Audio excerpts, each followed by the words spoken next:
जरा सोचिए, एक ऐसी चाल जिसमें अंग्रेज कहते हैं भाई साहब हम आपकी रक्षा करेंगे, हमारी सेना आपके पास रहेगी और बदले में हम आपसे कुछ ज्यादा नहीं लेंगे, बस धीरे धीरे करके आपकी जमीन, आपका खजाना, आपकी आजादी सब हम ले लेंगे। और ये एग्जैक्टली इसको लूट का नाम भी नहीं दे सकते, क्योंकि सामने से आकर कोई आपको हेल्प करने की बात कर रहा है। इसी जाल में फंस गए थे ज्यादातर उस समय जो जागीरदार थे, जो राजा थे, वो इसी सब में फंस गए थे। और इसी कागज के टुकड़े का नाम था सहायक संधि। ठीक है, सो आज हम इस संधि के बारे में समझने वाले हैं और हम समझेंगे कि कैसे पूरे भारत को अंग्रेजों की मुट्ठी में कर दिया इस सहायक संधि ने। ठीक है, सबसे पहले यहां पर हम बात करते हैं लॉर्ड वेलेजली की, जो कि बेहद इंपॉर्टेंट कैरेक्टर है जब हम सहायक संधि के बारे में बात करते हैं। और ब्रिटिश एम्पायर धीरे धीरे कैसे एस्टेब्लिश हुआ उस सेंस में भी 1798 में ये हिंदुस्तान आया। और ये आदमी कोई साधारण व्यक्ति नहीं था, गवर्नर जनरल, ठीक है, गवर्नर जनरल के पद पे था। और उसके दिमाग में एक ही सपना था कि पूरे भारत को ब्रिटिश झंडे के तले जो है वो लेके आना है। और अपनी इसी मंशा को पूरा करने के लिए इसने इस सहायक संधि का इस्तेमाल किया, जिसको हम कह सकते हैं एक हथियार था, कलम और कागज का, मतलब फंसा के रख दिया यहाँ के राजाओं को। ठीक है, अब यहाँ पर आप देखो तो ये जो लॉर्ड वेलेजली था, इसने क्या करा, इसने सहायक संधि का आविष्कार नहीं किया था। सबसे इंपॉर्टेंट बात डुप्ले ने किया था। डुप्ले पहला व्यक्ति था, पहला यूरोपियन था जिसने इस पॉलिसी को अपनाया कि यहाँ के राजाओं को, यहाँ के जो जागीरदार थे, उनको इस तरीके का जो है झांसा दिया जाए कि हम आपकी हेल्प करेंगे और हम आपको सिक्योरिटी देंगे, हमारी सेना अपने पास रख लो, खर्चा आप उठा लो।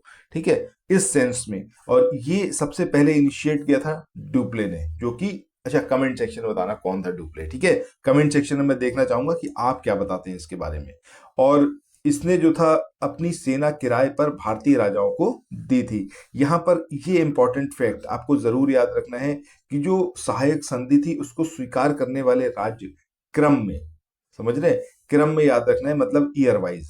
जब हम 1798 से लेके 1800 की बात करते हैं, सबसे पहले हैदराबाद ने इसको जो है अपनाया सहायक संधि को। उसके बाद मैसूर को विवश किया गया, क्योंकि जैसा आपको पता है टीपू सुल्तान, जब आखिरी वॉर हुआ था आपका, एंग्लो मैसूर वॉर जो था, आखिरी फोर्थ वाला था, उसमें टीपू सुल्तान की डेथ हो जाती है, वीर गति को प्राप्त हो जाते हैं। उसके बाद तो ऑब्वियस सी बात है ब्रिटिश का ही उस पर पूरा जो है शासन चलना था।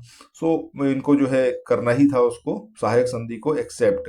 तंजौर की बात करें अक्टूबर 1799 में, अवध की बात करें नवंबर 1801 में, पेशवा की बात करें दिसंबर 1802 में, बरार के भोसले दिसंबर 1803 में, सिंधिया की बात करें तो फरवरी 1804 में इन्होंने इसको एक्सेप्ट किया। जोधपुर, जयपुर, मछेरी, बूंदी, भरतपुर, इन सब रियासतों ने भी बाद में धीरे धीरे इसे स्वीकार कर लिया। और इसे स्वीकार करने वाला जो पहला मराठा सरदार था वो था आपका पेशवा बाजीराव सेकेंड। ठीक है, बेहद इंपॉर्टेंट फैक्ट्स हैं ये जो आप देख रहे हो नोट्स, घटना चक्र के समराइज्ड नोट्स हैं।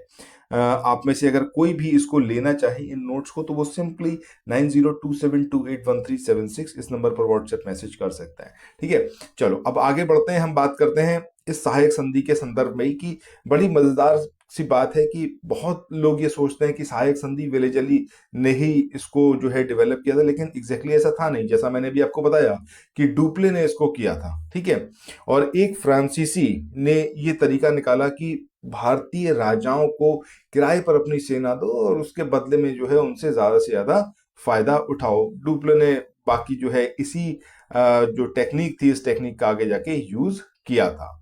ठीक है, सहायक संधि काम कैसे करती थी इसके बारे में समझते हैं। मान लीजिए आप एक राजा हो, ठीक है, आपके दुश्मन है पड़ोसी राज्य से, आपको डर लगता है, आपको ये लगता है कहीं ऐसा ना हो ये हम पे हमला कर दें और हमको जो है अपना गुलाम बना ले। अंग्रेज यहीं पर बीच में आ जाते थे और कहते थे कि भाई साहब आप घबराइए मत, हम आपकी रक्षा करने के लिए तैयार हैं।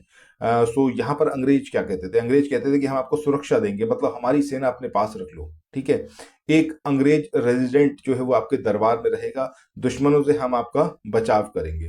राजा इसके बदले क्या देगा, जमीन दे दो, सालाना पैसा दे दो। ठीक है, आपकी जो विदेश नीति है वो धीरे धीरे हम ही जो है वो उसको हैंडल करने लगे, क्योंकि हमने अपना एक अंग्रेज रेजिडेंट जो है वो आपके दरबार में छोड़ दिया है।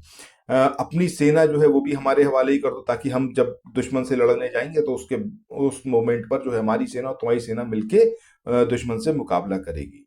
अगर आप देखोगे तो सुनने में लग रहा है कि यार कितना ज्यादा बढ़िया काम था, लेकिन यहाँ पर समस्या क्या थी कि राजा ने अपनी सेना ही दे दी। समझ रहे हैं? जब राजा की सेना ही चली गई तो राजा किस बात का, ठीक है, राजा की अपनी कूटनीति भी चली गई, क्योंकि भाई जो फॉरेन अफेयर्स थे वो आपसे छीन लिए गए, आपकी सेना भी आपसे छीन ली गई, और आपको एक जो है झुंझुना पकड़ा दिया गया कि हम आपकी पड़ोसी राज्यों से सुरक्षा कराएंगे। समझ रहे? क्योंकि जब हमने अपना एक रेजिडेंट आपके दरबार में बिठा दिया तो वो जासूस है, वो बताएगा कि भैया क्या चल रहा है इनके यहाँ। हाँ, और धीरे धीरे राजा सिर्फ नाम का ही राजा रह जाता था। इसके बाद जो अभी हमने देखा कि कौन कौन से राज्य थे जिन्होंने सबसे पहले इसको जो है एक्सेप्ट किया था, वो अभी हम देख ही चुके हैं। ठीक है, इसके बाद आगे यहाँ पर अब हम बात करेंगे किसकी, बसीन की संधि की जो कुछ प्रमुख घटनाएं हैं, जिन घटनाओं के क्रम में जब हम देखना शुरू करेंगे कि ये कौन कौन सी घटनाएं हैं जो लॉर्ड विलेजली के कार्यकाल में हुई थी। सो दिसंबर 1802, ये तारीख आपको याद रखनी है, तारीख कहें या फिर हम ये पर्टिकुलर डेट कहें, ठीक है। दिसंबर 1802 पेशवा बाजीराव सेकंड और अंग्रेजों के बीच में बसीन की संधि होती है। प्रावधान क्या थे?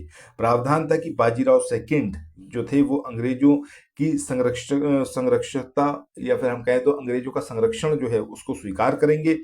अंग्रेजों ने पेशवा को पूना में फिर से स्थापित करने के लिए लगभग 60,000 सैनिक पेशवा को रक्षा के लिए उसके दरबार में रखने का वादा किया, जबकि इसके बदले में पेशवा ने अंग्रेजों को 26 लाख रुपए एनुअली देने की बात करी। जो अभी हमने ऊपर समझा था कि अंग्रेज एक तरफ कहते थे कि भाई हमारी सेना आप अपने पास रख लो और हम जो है आपको कुछ नहीं होने देंगे, ये हमारा आपसे वादा है। ठीक है, उसके बदले में आपको हमें जो है पैसा, जमीन, इस तरीके से सारी चीजें जो है यहाँ पर देनी होती थी। ठीक है, तो यही चीज यहाँ पर करी गई। सो ये बहुत इंपॉर्टेंट है, सेवरल टाइम्स ये पूछी भी गई है, बसीन की संधि। सो इसको आप जरूर याद रखें। यहाँ पर ये दिसंबर 1802 याद रखना है, आपको याद रखना है कि पेशवा बाजीराव सेकंड और अंग्रेजों के बीच में ये संधि हुई थी। सो आज के इस वाले सेशन में यहीं पर हम एंड करते हैं। ये छोटे छोटे से सेशंस आएंगे, यहाँ पर हमारा टारगेट है घटना चक्र की कंप्लीट बुक को समरी के फॉर्म में आपके सामने रिप्रेजेंट करना और मल्टीपल टाइम्स आप रिवाइज कर पाए, इसी के लिए समरी नोट्स बनाए गए हैं। आप लोग 9027281376 इस नंबर पर व्हाट्सएप मैसेज करके इस पीडीएफ को ले सकते हैं। ठीक है, तो थैंक्स फॉर वॉचिंग, मिलते हैं नेक्स्ट वीडियो में, बाय बाय।